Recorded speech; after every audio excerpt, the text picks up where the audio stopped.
খুলনা গল্লামারী থেকে দুই মেয়ে বাসে করে ভাটিয়াপাড়ার উদ্দেশ্যে আছে। সেখান থেকে এক মোটরসাইকেলওয়ালা তাদের দুজনকেই গাড়িতে করে উঠিয়ে কাশিয়ানীর মধ্য দিয়ে বড় ব্রিজ খায়রহাটের মোড়ে গিয়ে মোড় ঘুরাইতে না পেরে পুকুরের ভিতরে তিনজন সহ পড়ে যায় এবং তারা হাত পায়ে বিভিন্ন জায়গা ব্যথা পায়।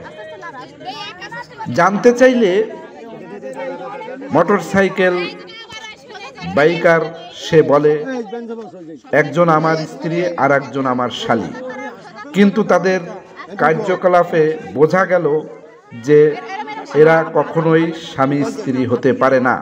সেক্ষেত্রে তাকে জিজ্ঞাসাবাদ করলেও এক একজন এক এক রকমের কথা বলছে।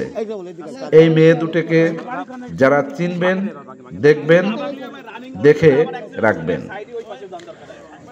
সুপ্রিয় দর্শকবৃন্দ, বোয়ালমারীতে যাবে একটা অনুষ্ঠানে এই কথা বলেই তারা এখান থেকে চলে যায়। বিষয়টি আপনাদেরকে জানিয়ে রাখি, আসলেই কিন্তু তারা কিভাবে বাড়ি থেকে বের হলো গার্জিয়ান ছাড়া, এবং ভাটিয়াপাড়া থেকে এই মোটর বাইকার তাদেরকে নিয়ে বোয়ালমারীর উদ্দেশ্যে রওনা দিল। এলোপাতাড়িভাবে চালিয়ে দ্রুত যাওয়ার জন্যই খায়রহাট বড় ব্রিজের মোড়েই সোজাসুজি পুকুরের মধ্যে নামিয়ে দেয়।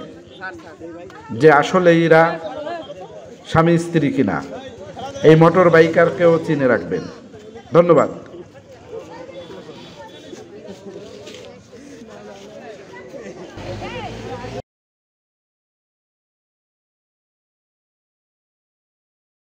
নিরাময় nursing home and diagnostic centre, Kashiani, Gopalganj 24 ঘন্টা খোলা থাকে। জরুরি সিজার সহ সকল প্রকার অপারেশন প্রতিদিন করা হয়ে থাকে। Digital X-ray, digital colour, ultrasonography, ECG সহ অত্যাধুনিক অ্যানালাইজার মেশিন দ্বারা রক্ত ও মূত্র পরীক্ষা করা হয়। যোগাযোগ 01948068039।